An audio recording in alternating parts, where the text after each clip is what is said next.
Good afternoon and welcome to Christians in Science annual conference on day 3. Welcome if you're returning to us after seeing the first 2 days, and special welcome if this is your first visit to the conference. And especially if you're not a member of Christians in Science, we're especially glad to see you, to have you with us today.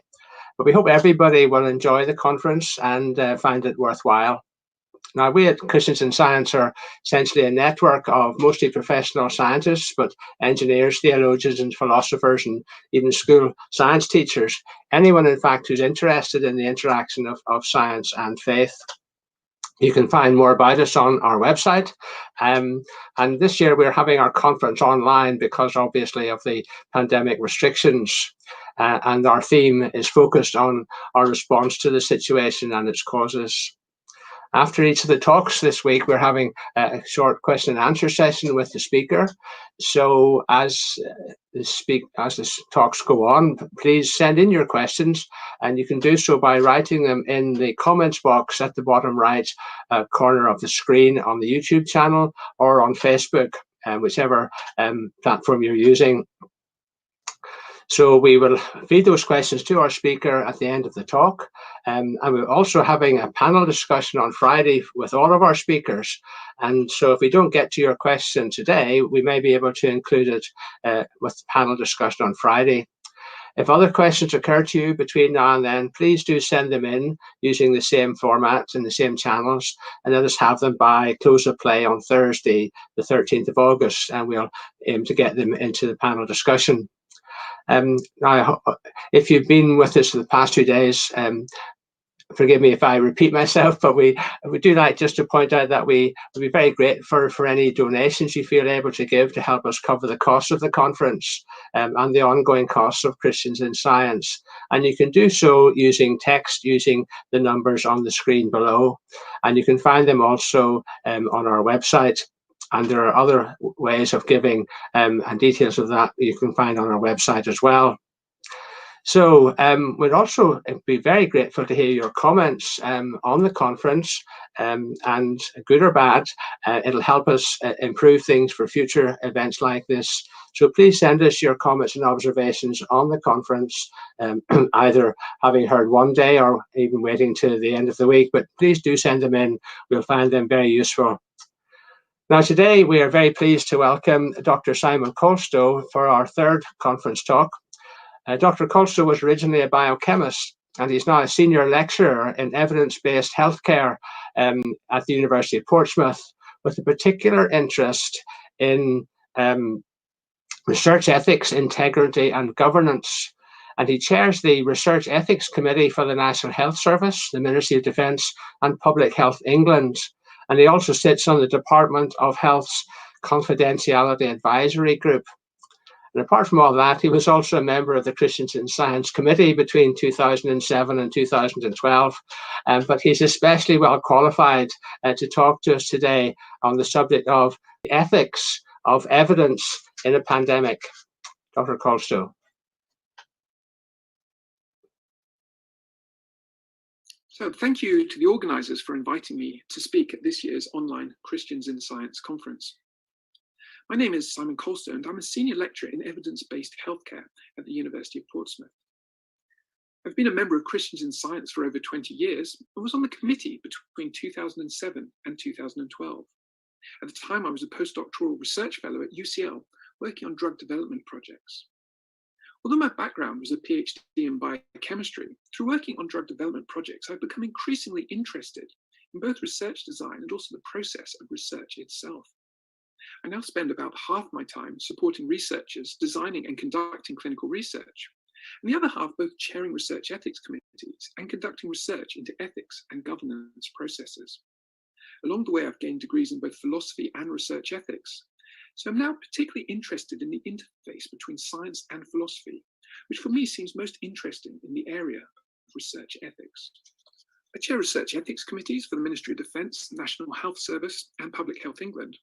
And I also participate in ethics evaluations and training for various other organisations shown on the screen. I've also just recently finished rewriting Oxford University Press's online research integrity course, and also the MOD's research governance policy. So the topic I've been asked to speak on today is the ethic of evidence in a pandemic. Back in February, we started seeing a number of emergency studies coming to the Public Health England Research Ethics Committee in response to what was then being called the Wuhan SARS virus. I was therefore not ever so surprised when, a few weeks later, lockdown occurred, and the Prime Minister started appearing on our screens to issue health advice, flanked by the Chief Scientific and Chief Medical Advisors. Indeed, in some ways, it was quite ironic that the Prime Minister was now trying to be seen as offering expert-guided advice, especially given what many senior politicians had been saying not so many months ago regarding the role of experts. Unsurprisingly, coupled with the scientific and medical input to national decision-making, the coronavirus pandemic has led to a massive increase in science and research funding, based on the recognition that only research and subsequent clinical innovation is going to get us out of this mess. From one perspective, this is fantastic news for those of us who are researchers, given that we spend so much of our time trying to fight other researchers for tiny crumbs of research funding. Suddenly, a huge amount of funding is available for research on coronavirus and related public health activities, meaning that researchers all around the world have rapidly changed their research focus in response to the global threat. This fact has not been missed by our universities, who are very quick to highlight their crucial role in providing expertise to address the pandemic. Indeed, given the enormous uncertainties around student numbers for the upcoming year, and what this may do to budgets, many universities are using their researchers' contributions to fighting COVID-19 as a major marketing tool. Likewise, REF submissions are being rapidly rewritten with new COVID-19 impact case studies. Similarly, the pharmaceutical industry, long viewed with suspicion by the general public, are capitalizing on the fact that only they have the infrastructure and resources to translate COVID-19 research into effective clinical treatments. This is doing their public image a great deal of good, although it is also not exactly harming their share price. But while this increased emphasis on research is broadly a good thing, especially for the research community, we must also appreciate that the very reason why research in science is generally trusted is because of processes and systems that have been developed over many years, designed to carefully test and evaluate the quality of knowledge being developed. These processes, sometimes referred to as the scientific method, are painstaking and normally lengthy. As a consequence, given the need to come up with answers rapidly, coupled with significant additional funding, there is a concern that research in coronavirus is moving a bit too fast, and thus mistakes are more likely to be made. One example, for instance, is the way preprints have suddenly found a new prominence. The idea behind preprints is to try to speed up the peer review process by making manuscripts available online prior to them being submitted to a journal. Other experts in the field can then read and critique the proposed manuscript. The authors can then take these critiques into account when preparing their final draft, and thus hopefully by the time the manuscript gets to peer reviewers at a journal, the quality will be higher and publication will be quicker. However, given the enormous public interest in coronavirus, rather than just experts looking at preprints, the press and public are beginning to look at these as well. As a result, researchers has not been carefully checked and examined is finding itself onto the front page of newspapers, essentially bypassing the normal quality control processes. The handling of preprints in particular have raised significant concerns over whether the current pandemic situation may actually be undermining the integrity of the scientific process itself. Whereas we know there are plenty of problems with both the peer review process and also research transparency, just making everything researchers happen to do in their lab public access because of this public health crisis is not really the answer. The risk is that the desire for rapid results and subsequent funding to get the results quickly will undermine the robustness and very reliability of the research that everyone is so keen to get. As a consequence, research integrity must be central to our response to the coronavirus crisis. Preprints are not the only problem. Expedited review by journals keen to get the latest COVID-19 results published is also a cause of concern. Perhaps the best or worst, depending on how you look at it, example of a research integrity breakdown was the recent retraction of 2 papers by the 2 top medical journals, the New England Journal of Medicine and the Lancet. These 2 papers were published by a group at Harvard University, one showing that certain blood pressure drugs, including angiotensin converting enzyme, ACE inhibitors, didn't increase the risk of death among COVID-19 patients, and the other showing that the anti-malarial drug hydroxychloroquine was associated with a high risk of death and heart complications in COVID-19 patients, a finding which prompted the World Health Organization and research institutions worldwide to place other studies of this particular drug on hold. Both papers used data provided from health records provided by a company called Surgisphere. However, following publication and the perhaps expected requests by other researchers to see the data that these papers were based upon, Surgisphere turned out to be unable to produce the raw data.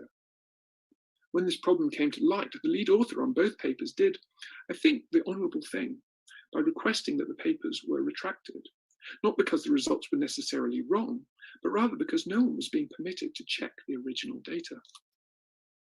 Given the high profile of these papers, and as the journals involved were perhaps some of the most well-known journals, it was not a surprise that soon afterwards newspapers referred to this as the biggest retractions in modern history. However, while retractions themselves are indeed quite rare, problems with data transparency are not in fact that uncommon within research. Indeed, even when just looking at pandemics, we only have to go back to the 2009 swine flu epidemic to find another example of problems with data transparency. You may recall that at the time Tamiflu was being heralded as the key to the government's response to the H1N1 swine flu. However, a subsequent report by the House of Commons Committee of Public Accounts found that the Department of Health spent £424 million stockpiling Tamiflu, despite a lack of consensus over how well Tamiflu works, because important information about clinical trials is, and I quote, routinely and legally withheld from doctors and researchers by manufacturers. This quote highlights a well-known research integrity problem referred to as reporting bias. This is the tendency for successful scientific studies to be published and unsuccessful ones not to be published. In the case of Tamiflu, a subsequent analysis in a Cochrane review found that 8 of the 10 clinical trials on Tamiflu had not actually been published. So the evidence presented to the government, which formed the basis of this rather large funding decision, was hopelessly biased towards a very small number of successful clinical trials. It is quite scary to think how much public money might at this very moment be being wasted due to very similar issues around COVID treatments. This was a fun cartoon I picked up the other day, which anyone who has ever tried to curve fit data to may well relate to. It kind of emphasizes the point that research is not a clean or simple process. It is very complex and very difficult to do well. Even when you have a well-designed project with carefully spelled out hypotheses, the data can still be inconclusive, and it can sometimes take years to understand what results actually mean. Perhaps one of the reasons why science is sometimes accused as being a self-interested pursuit is because the outcomes of most research is simply that more research is needed. If you look at data such as that shown here, you can see that none of the models really fit, and thus more experiments are needed to specifically test the hypotheses being proposed. Science goes wrong when people jump on hypotheses too quickly. In the case of Tamiflu, there were commercial reasons why the company wanted to show that it worked without disclosing or allowing others to analyze the evidence. In the cases of the retracted Lancet and New England Journal of Medicine papers, the need for rapid research on COVID-19 was the reason. We cannot talk about this topic, certainly in the UK, without also referencing this paper with the instantly forgettable title of Ileolymphoid Nodular Hyperplasia, Non-Specific Colitis and Pervasive Developmental Disorder in Children. This was, of course, Andrew Wakefield's paper that alleged a link between the MMR vaccine and autism. It was awful science based on 12 patients. And indeed, Wakefield was shown to have committed fraud for financial gain and was subsequently banned from practicing medicine by the GMC. The problem is that he got his fraudulent research published in a top journal, The Lancet again, and as a consequence, it was widely publicized. The dear old Daily Mail thought this made an excellent story, and as a consequence, vaccination rates that had been bumping along at above 90% dropped, with a subsequent increase in cases of measles. Now, measles kills in about 1 in 100 cases, so the 2000 or so peak that was seen in 2012 probably represents about 20 preventable deaths of children in the UK alone. And despite the subsequent retraction of the paper, this fraudulent research still gets brought up time and again. The fact is that after clean water and sanitation, vaccination is the single most effective public health intervention. The fact is that papers published in high-impact journals are supposed to be trustworthy. Thus, fraudulent research and issues with research integrity can have far wider reaching effects, including deaths, if they creep into the scientific literature as opposed to other types of literature. Well, you might say that the examples like those I've shown are relatively few and far between, and indeed in many cases caused by somewhat unusual circumstances. Is there any evidence that research integrity is perhaps a wider problem? Now, this was a paper published a couple of years ago by a chap called Daniel Finelli, who is now at Imperial. He conducted a meta-analysis of papers looking at fraud in research. The most interesting figure in this paper is the one that shows that about 8 to 10% of researchers will admit to having engaged in questionable research practices. I'll define those in just a moment. As self-reporting probably represents underreporting, if you change the question and ask how many researchers know of colleagues engaged with such practices, the number jumps up to about 20%. If you then change the question again and ask researchers whether they know of cases of bias or fraud in their wider research fields, this jumps up to 40%. This is not an insignificant number and suggests that researchers are generally aware of research integrity problems within their fields. One of my favorite websites, perhaps as the equivalent of a gossips column for science, is Retraction Watch, published by the American science journalist Ivan Oransky. He keeps an eye on retracted papers and then publishes the reasons why retractions happen. The website has a daily email feed, and it is fascinating and slightly sobering to read each day of the various problems and in some cases scandals that have occurred. Indeed, over the last few years, I've regularly read this blog and spent a bit of time thinking about the sorts of things that researchers have got up to. Broadly speaking, it seems to me that questionable research practices, as reported in Retraction Watch and elsewhere, fall on a spectrum from honest errors on one side to deliberate fraud on the other. Now, of course, as research is a human endeavour, honest errors will always happen. The trick is to design your research method carefully enough to correct for these errors. As they say, once lucky, twice an anecdote, and 3 times research. Likewise, misunderstandings and even sloppiness happens from time to time. However, the scientific method is relatively good at spotting and correcting for these things. The problems come when you start moving into incompetence and then deliberate misconduct or fraud. Activities at this end of the spectrum are much harder to spot and correct for, because often they're deliberate attempts to subvert the scientific process and escape detection. I could probably spend an hour talking through this slide, but you can see how specific activities such as errors in observation sit on one end of the spectrum. Things like using inappropriate methods sit on the border between sloppiness and incompetence. Withholding methods and reporting bias sit between incompetence and misconduct, whereas activities of the type that Wakefield got up to sit very much at the fraud end of the spectrum. When thinking about the causes for these various questionable research practices, it occurred to me that those that sit on the less serious end of the spectrum are mostly caused by time pressures, whereas those on the other end mostly by financial pressures. So I think there is, or at least there should be, a general awareness within the scientific and/or research communities that questionable research practices do occur, and roughly the reasons why they happen.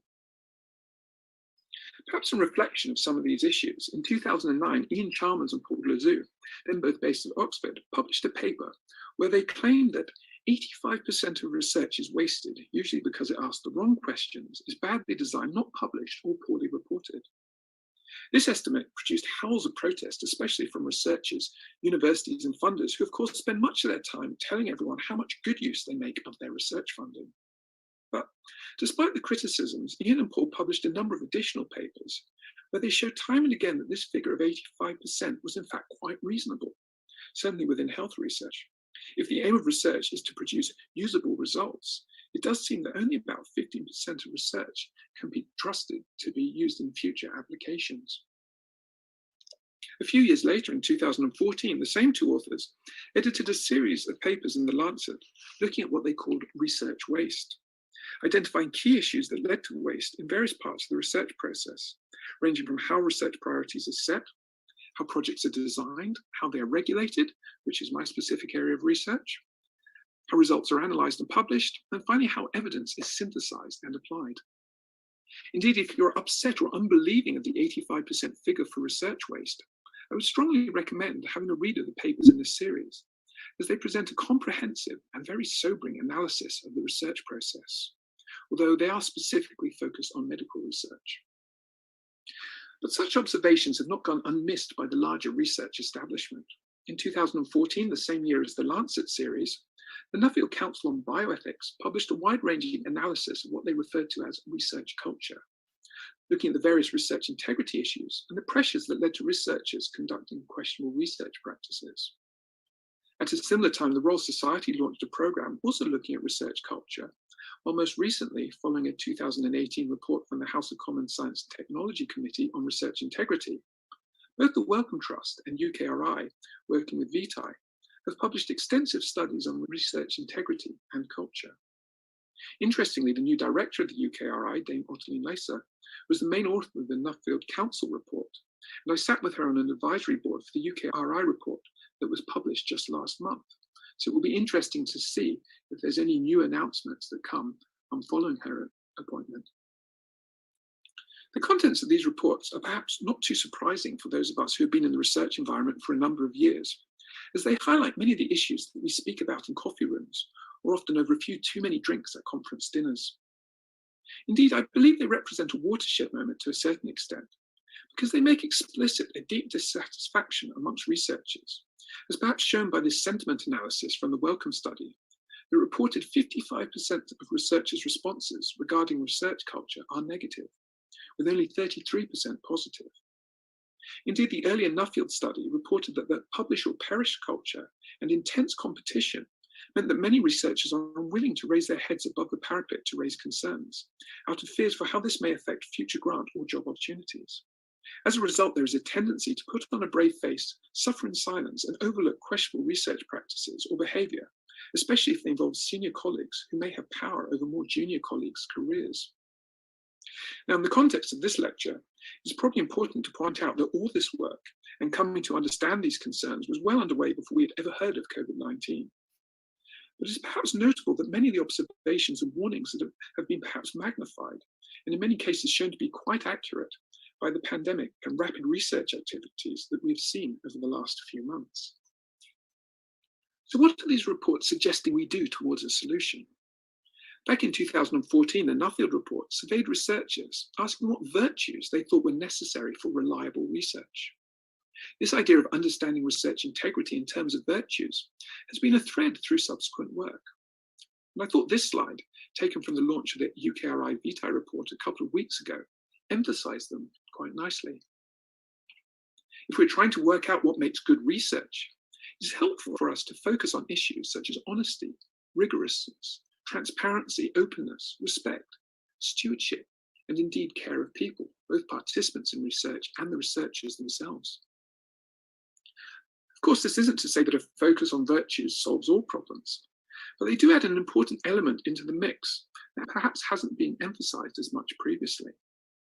This is a figure from one of my papers that I used to explain the relationship between research structures and specifically responsibilities held by various parts and players in the research environment. Legal responsibilities will remain regardless of how we envisage research integrity. So rather than dismiss all previous systems in favor of a virtue-based approach, we must understand how an emphasis on virtues fits in with other governance and ethics processes. It is helpful, therefore, to distinguish between largely compliance-focused governance structures that are the responsibility of administrative systems, ethics structures that tend to be represented by reviews either through peers or independent committees, and then research integrity itself, which revolves around the virtues we have been discussing, and are the responsibility of research communities to mentor and build these virtues in their communities of researchers. Only when working together will these systems, processes, and attitudes lead to a more positive research culture, better research, and address the problem of research waste.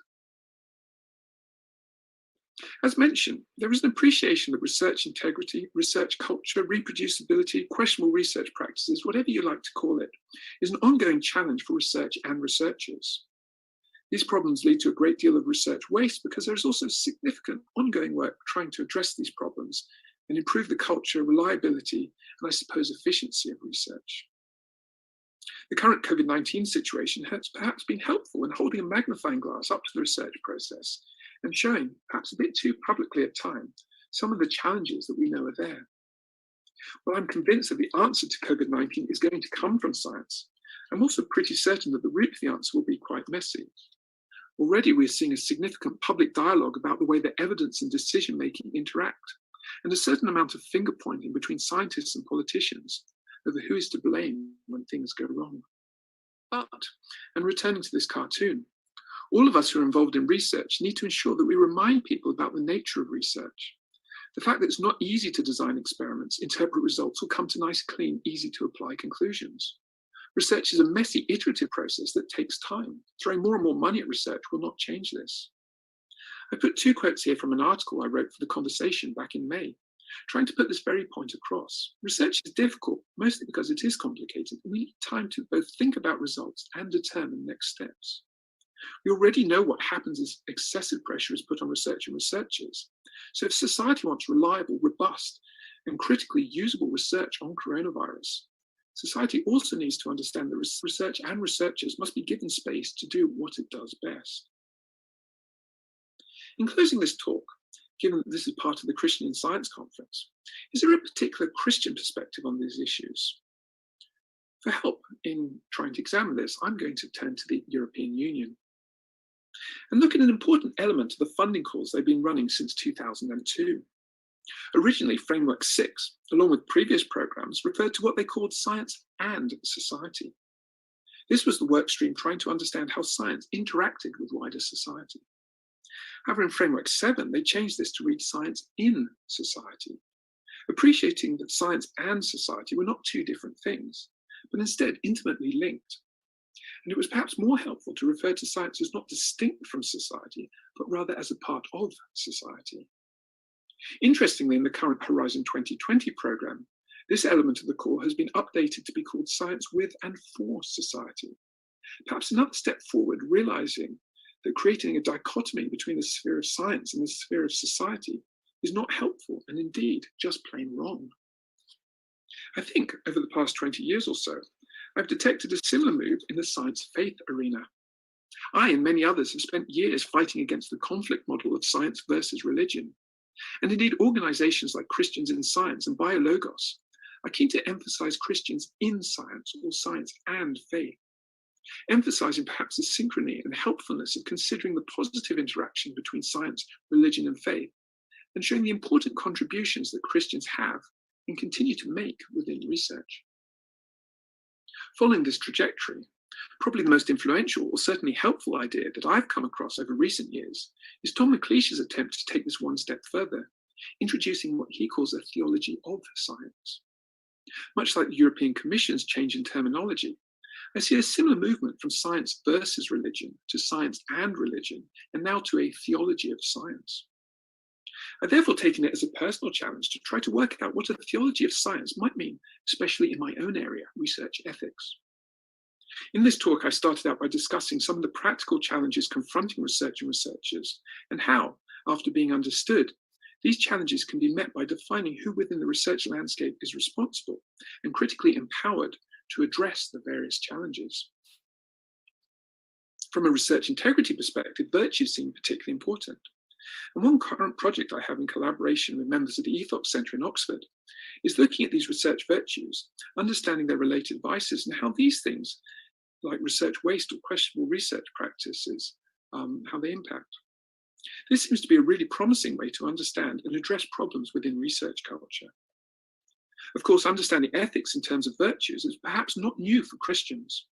So it's got me thinking that perhaps a particularly important area to focus on if developing a theology of science is virtue ethics. Perhaps looking to see what centuries of Christian thinking around virtue ethics could contribute to the relatively new secular projects focusing on research culture and integrity. Indeed, taking things one step further, one could also perhaps start to consider how a theology of science may serve as a way of understanding overlaps not only between religious belief and science, but also encompassing broader society and interactions between all 3 domains.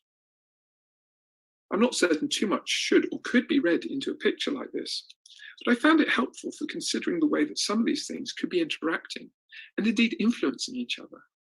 Perhaps an effective theology of science might help us to understand the best way that science can communicate with and therefore contribute in the most positive manner to wider society. An effective theology of science might introduce the importance of religious or faith stories in bridging empirically derived knowledge with other types of knowledge from domains that had hitherto not seemed to overlap. The COVID-19 situation has raised many questions about how people of all faiths and none understand the world and make important decisions in light of conflicting evidence. What I think is sometimes missing is a broader narrative or story that ties science into other aspects of life. As Christians in science, we rightly say that science and Christian faith are perfectly complementary. But often this feels more like an assertion or description based on our own experiences and personal faith. Perhaps now is therefore a good time to consider how a well-developed theology of science could help us to articulate our experiences a little better. Here is perhaps a slightly prettier version of the picture that could be used to extend the idea a bit further, perhaps considering how a theology of science might serve as a helpful way to understand and constructively address some other pressing challenges that we also find ourselves grappling with today. So thank you very much for listening to the talk, and I'm more than happy to take some questions.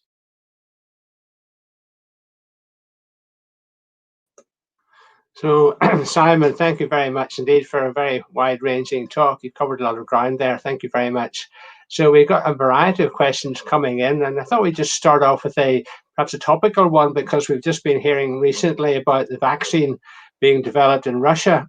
And so the question is, do you have a view on how we should react or respond to the vaccine developed in Russia? Well, put it this way, I'm very glad I'm not in Russia and being given this vaccine, because one of the things I've tried to argue, and I had a piece published a month or so ago, which got some feedback from some people saying it was a very depressing look of the contribution of science towards coronavirus, when I was saying, well, actually, science does take a very long time, and you can put an awful lot of money into science, and you can provide researchers with sort of limitless funds to buy reagents or to employ members of staff or to run impressive machines. But at the end of the day, you have to do the experiments, gather the results, and then spend a bit of time looking at the results and thinking about the results. And one of the problems you have with clinical research is that the human body and biology in general is so complicated that it's very difficult to try and predict on a sort of first principle basis what's actually going to happen when you sort of inject a vaccine into someone. Essentially, what you need to do is develop your best bet at a vaccine, run through appropriate safety processes, and then go through the clinical trials process, phase 1, phase 2, phase 3, etc. And it's only when you've given a vaccine to a lot of people and then get a chance to look back at the results and look to see what's happened that you'll know whether or not it's been effective, or indeed what harms there are. And certainly from what I've read about the Russian vaccine is they've essentially missed the phase 3 clinical trial, which is where you might give it to a few thousand people to try and work out what sort of side effects or what the sort of population effect is of this particular drug. And they seem to have missed this out. And of course, the risk with that is even if it does work, they may only discover side effects and unintentional consequences of the vaccine on very large populations of people who are maybe not as closely monitored as they might be in a phase 3 trial. So I can see why there is a political necessity perhaps to try and rush these things. But at the end of the day, no matter how much money you pour into research, research does take time. And I'm certain, by the end of next year, we'll probably have an extremely good vaccine for COVID-19. And we'll look back at this as being a sort of a very difficult time, but science would have provided the answer. But the fact is, it's going to take a bit of time to do this. And a lot of money and just lots of people with the first vaccine you happen to come across, I don't think is necessarily the way. Right. So, I mean, clearly there are various protocols that are in place for testing vaccines or any medical procedure.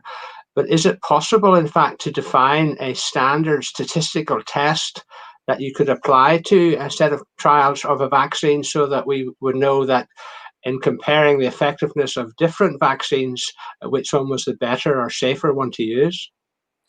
Yeah, so I mean, you got to compare like with like. And Yes. this one of the problems is that people measure different things. And the pharmaceutical industry got into a lot of trouble probably about 15 or so years ago for doing something that was referred to as p-hacking. And this is, if you're sort of aware of how statistics work, when you talk about a p-value, and people tend to talk about a statistically significant test as a p-value of less than 0.05, what that means is there's a 1 in 20 chance that what you're seeing is due to randomness, or to put it the other way around, that means it is probably a real effect. Now, of course, because it's based upon chance, all you have to do is measure 20 or more things. And based upon just the way p-values work, you're going to find something that is statistically significant. So you can essentially make any clinical trial work if you measure enough different things, because you will find something that's statistically significant. As a consequence, the pharmaceutical industry has been pretty much forced by regulators to define a single primary outcome. Now, there can be other secondary outcomes, but there must be a single primary outcome that a trial stands or falls on. So when you're looking at vaccine studies, if you wanted to compare different vaccines with each other, what you need to make sure is that there was a primary outcome that was equivalent between these different studies, and be very aware of just measuring lots and lots of different things. And at the end of the day, I think a successful vaccine is something that's going to prevent people getting coronavirus. And we're only really going to know that when we've done a long-term population study and looked to see how many people who got this vaccine also got coronavirus, how many of them didn't, compared to, say, a control group. So looking to see an immune response and looking at all these other surrogate outcomes is certainly interesting and can give a guide as to what might be working. But again, it comes down to this time issue. You've just got to give people a vaccine and then carefully look at the people who've had the vaccine, do that analysis, 3 months, 6 months down the road, and see how many of them actually got coronavirus. And this is the problem, is there's such a political push to get results as soon as possible, that's kind of pushing the science a little bit too quickly, and it takes time. Time is the main cost of good research. Yeah. So that leads us to another question leading on from that, Simon. The questioner asks, how do we create a balance between checking the research documentation before releasing it and then releasing the reports for the good of the people that's designed to help? The balance between getting the benefit out there as quickly as possible and doing the proper checks. So this is a very awkward kind of a philosophical, political point as well, because obviously we're very aware of elitism, and we're very aware of one community saying to another community, you don't understand this, we should therefore be guardians of whatever it is. That's sometimes referred to as paternalism or parentalism, I think is the most latest. But the fact is that scientific research is really complicated. And the reason why the scientific method, processes of peer review, processes of checking, the way clinical trials works, the Medicines Health Regulatory Authority or FDA checking results, the reason why all these systems are in place is because there's an acknowledgement that science and research is a very complicated thing, and thus you need the processes, transparent processes, but you need the processes in place to check and look at these things. And I think there is a real risk that in this sort of need to look as if we're being open and democratic about what it is we're doing, that information gets out there a lot earlier than might otherwise happen before quality checks have occurred. And you get people or journalists who maybe aren't qualified to actually understand the results that are there, start making whenever you talk to a journalist, they always want to take things one step further than the science actually is. You might do the famous example is, cure for Alzheimer's in mice. And of course, the journalist will say cure for Alzheimer's and miss out the in mice part of it. And this is the fact of a lot of science, that there's always caveats, and scientific research questions tend to be very specific and not that easily generalizable.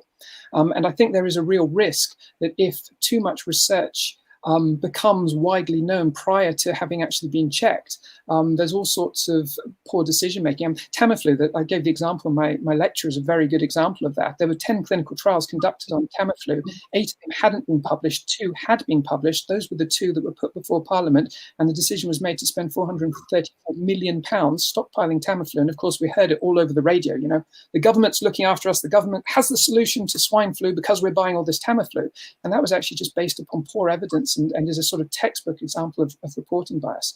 So we need to be aware of these sorts of things and make sure that the issue of research integrity and how we interpret and understand scientific results is very much at the front of the narrative and the discussions that we're currently having as a society. Right. So what's your opinion? The next question is asking, what is your opinion on the increasing commercialization of scientific research? And is that being responsible for the dilution of sound scientific methods? So when I was a postdoc, I was working up at UCL in the Royal Free Hospital, and we had a project that very rapidly moved from a preclinical drug discovery project into phase 2 clinical trials. And it became obvious fairly early on that as an academic unit, and even a very large, well-funded academic unit at the Royal Free Hospital, part of UCL, we weren't really properly equipped for taking a good scientific idea and turning it into a drug that could be used in the clinic. And we started working very closely with GlaxoSmithKline because it was only the commercial company that had this financial power, but also critically the expertise and the facilities to take an idea from the sort of academic lab and put it into a clinic. And I'd never really worked with pharmaceutical companies before, and being a sort of slightly left-leaning academic, I was somewhat suspicious of sort of big corporations and profits and stuff. But I have to say, I was extremely impressed by the scientists and people I worked with within GSK. You know, these were people who were absolutely at the top of their game, every bit as bright, if not brighter, than some of our top academics that we see in universities, who really did actually have the motivation to get a drug out there that actually helped people as well. You know, it wasn't just about making profit. So although I think there is quite a lot of cynicism as to commercial involvement, the fact is that with the funding modules and the way society works at the moment, we need commercial involvement in order to turn good ideas into something that works in the clinic. And I think on a whole, the process does work pretty well. Of course, we've got governance processes, we've got Medicines Health Regulatory Authority, we have research ethics committees.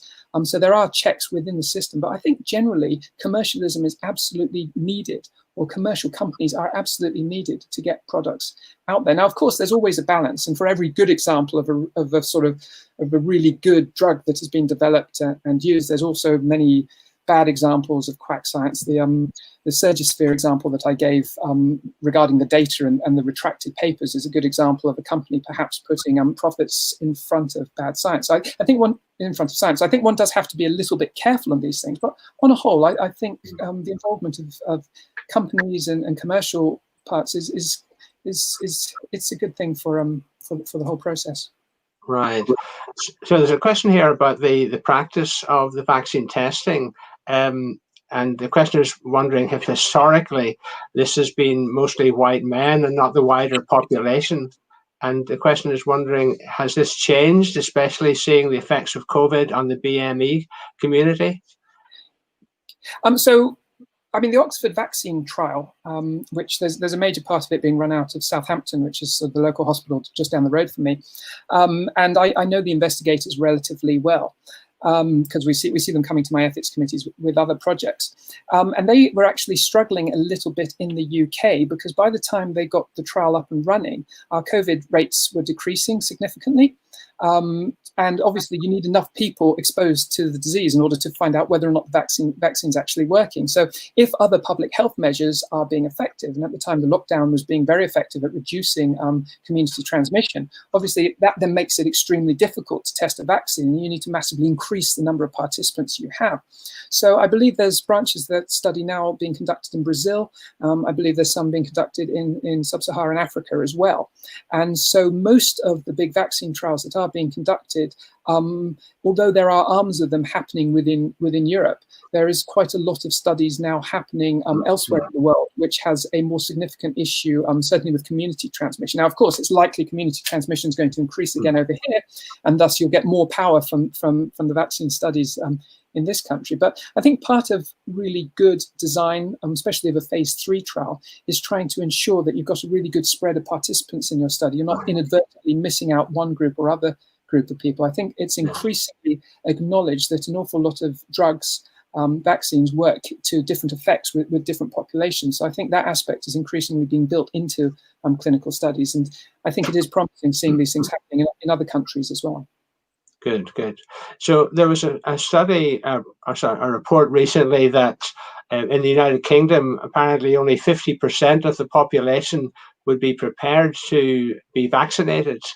And so I was wondering how we could encourage more of the population to be vaccinated so that it would be effective in reducing the spread throughout the country as a whole. And can we as Christians play a part in encouraging people to be vaccinated?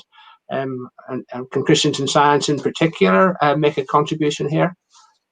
Okay, let me just take that in two parts. So if we talk about public acceptance of vaccination, I think there is a very interesting parallel that could be drawn with the acceptance of wearing face masks. And for various reasons, I inadvertently got myself, through a couple of articles I wrote, all over a number of newspapers and in the national press as the so-called expert on face masks, which I've never actually done experiments on face masks, but I made the point that the messaging that the government made around face masks was very, very misleading right from the start. Now, of course, we're used to the use of face masks for personal protection, so PPE.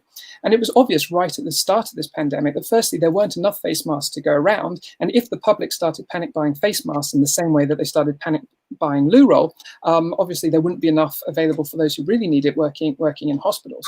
Secondly, if you've ever worked in a laboratory that has relied on PPE, you'll know that quite a lot of training goes alongside using PPE properly. So it's not just a case of having the right mask, it's knowing how to wear them.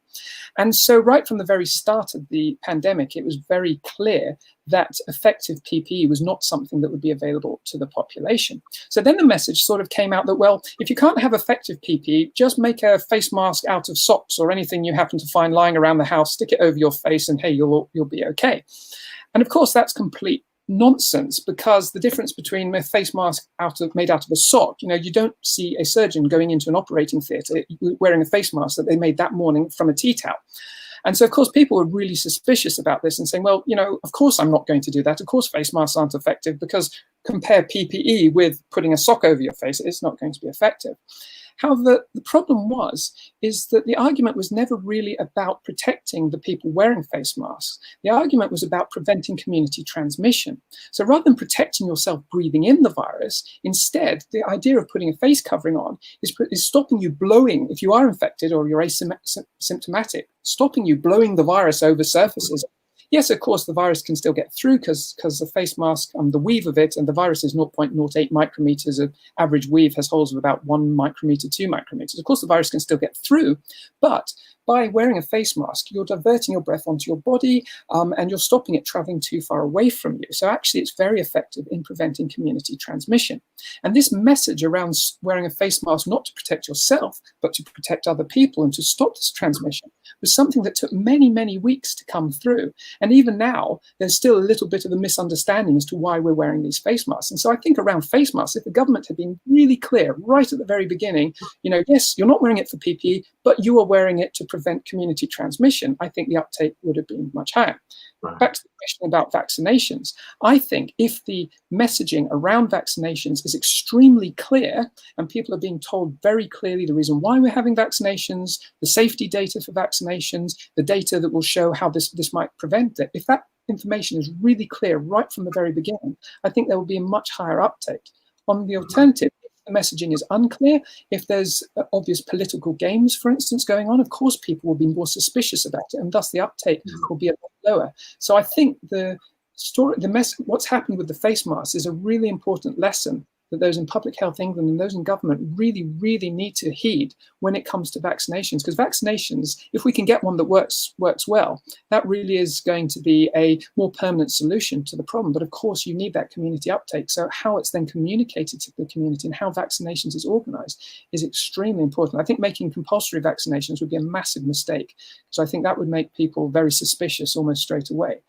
So I think we need to get our best public relations people onto understanding how you then market the idea of vaccinations, assuming we have one we're dealing with. The responsibility of Christians, I think one of our number one responsibilities as Christians is to look after those around us. I think there is very, very clear evidence that vaccination does look after those around us. It's similar with face masks. If I can wear a face mask, if that makes people around me feel more comfortable, regardless of whether or not it's stopping my breath or not, if you really care for your brother and sister, if you really care for other people, of course you're going to do something like that. So I think as Christians, to a certain extent, we can lead by example. And that if we do really care for those around us and we really care for our community, doing things that will help reduce the spread of these things and improve the uptake of things like vaccination, I think Christians have a really important role to play. Right. There's another aspect of a similar kind of question. How do we as scientists reassure the public that we need time to find a good working vaccine? Yeah, so I think there's quite a lot to be said for talking to people. I have always really enjoyed reading a news outlet called The Conversation, which is it's an online sort of newspaper, but all the articles are written by academics. And it's quite a nice way, I think, as an academic to practice trying to communicate in a simple and clear way with the public. And certainly that's something I've been very focused on over the last few months. My sort of area of expertise is around methodology, especially within medical research, and just try to make it explain to people the nature of research. Sometimes I think we can forget, when we have a background with like PhDs and we've been doing science forever, we can sometimes forget how people who haven't had that background perceive science. Sometimes it's viewed as this sort of almost mystical thing which is unintelligible to the layperson. And I think sometimes just a little bit of realism and say, look, guys, science is a messy thing. It's conducted by people who also make mistakes. We have iterative processes, we have peer reviews, we have checks. Before a scientific idea is accepted, generally someone will publish a paper and then someone will publish a critique of that paper, and then there'll be a bit of toing and froing until everyone agrees on something, just to make it clear to people the nature of science, that it's not as if we're experts in ivory towers who are just whatever we utter is right. This is a human process. And I think showing that humanity within science is a very good way of helping people understand how to interpret scientific research and understand what it is saying and also what it isn't saying. Yeah, I think that brings us nicely to the final section of your talk, when you were beginning to bring in the idea of a theology of science and what that might mean. The question occurs to me that if people need to develop a trust in science and they aren't scientifically literate, they, as you just say, they haven't been through the process of understanding how science works, if they're to be helped to trust science as a gift from God, as we believe it to be, can that come more directly through trust in people, trust in scientists who they come to regard as being trustworthy, so they can more quickly accept what a person is saying because of who is saying it, rather than having to work through all the scientific arguments in favor of what's being said? So how much does our involvement as Christians in the theology of science affect its transmission? So I was sitting in the pub with some other dads from the school, and one of them, who was a fairly militant atheist, was saying to me, how could you be, both a scientist and Christian? The standard question that we're always asked, what is it that Christianity, what is it that religion actually offers? And my answer to that is always that, well, religion has the best stories. What faith is, what Christianity is, it's this story, it's this narrative that ties lots of things together. And I think one of the struggles we've certainly seen with Christians in science is that Christians are very good at building that narrative and that story which touches on lots of different things in the human condition, but we've been less good at ensuring that science is part of that narrative as well. And the thing that excites me about a theology of science is trying to understand, well, in this big sort of Christian story, how do we embed this sort of scientific perspective within that story? It's not, I think the reason I sort of have three circles there in that Venn diagram, again, I'm not certain that Venn diagram can be read from it, but it does occur to me that often people put things in boxes. These are religious things, these are sort of society, public type things, these are science things, and then these different areas sort of clash with each other. And the exciting thing about the theology of science is saying, well, how do we embed the Christian story into an understanding of science, into an understanding of theology? I think this is where things like virtue ethics is really interesting, because that's something that is very, a lot of Christian ethics is based upon virtue ethics. Increasingly, we're seeing that when people are thinking about the philosophy of science and trying to understand what good science is, and maybe start drawing those things together and saying, well, actually, a lot of the virtues that as Christians we show are the same sort of virtues that scientists need. And those are the same sort of virtues that you need when you're working on more of the political type sphere. And hey, these things might be joining up together, forming a coherent narrative and a coherent understanding of things. And I think that's a really interesting area, and it's definitely something I'm reading up on and keen to explore in the future. Yeah, I think also a degree of humility. I think that as scientists, we know the limitations of science, and if we can convey the humility in our approach to what we know, what we can know, and that can convey an element of trust as well, that we're not pretending that we are infinitely wise. So, Simon, I want to thank you for dealing with those questions as they came in thick and fast, and for a very helpful and challenging talk. Thank you very much indeed. So thank you to everybody too for watching today. Thank you for the questions that you've been sending in, and that's really helpful in filling out some of the issues that are raised in these talks. And do feel free also to send in your questions for the panel on Friday, and we'll try to get to as many of them as possible. So before we say goodbye, I also want to remind you again about the opportunity to donate to help cover our costs, and you can do that using the text details that will be on screen and at the end of the broadcast today. And visit the website also, where you can find out more about us and other ways of donating to Christians in Science to support our work. Also, could I encourage you to send in your feedback forms? It takes only a few minutes to fill in, and we'd really like to hear your comments on the conference. And you can find the links to the feedback form on the description of the videos on YouTube and on our website. And you can also follow us on social media, Facebook and Instagram and Twitter, and find out more about us that way. So thanks again for being with us today, and we look forward to you joining us again tomorrow, where we will be having Anna Pearson, who is the Oliver Barclay Lecturer for 2020, and she'll be talking a little bit based on her research in quantum mechanics and its interaction with her faith. So we want to thank you again for being with us today, and we look forward to seeing you again tomorrow. Goodbye.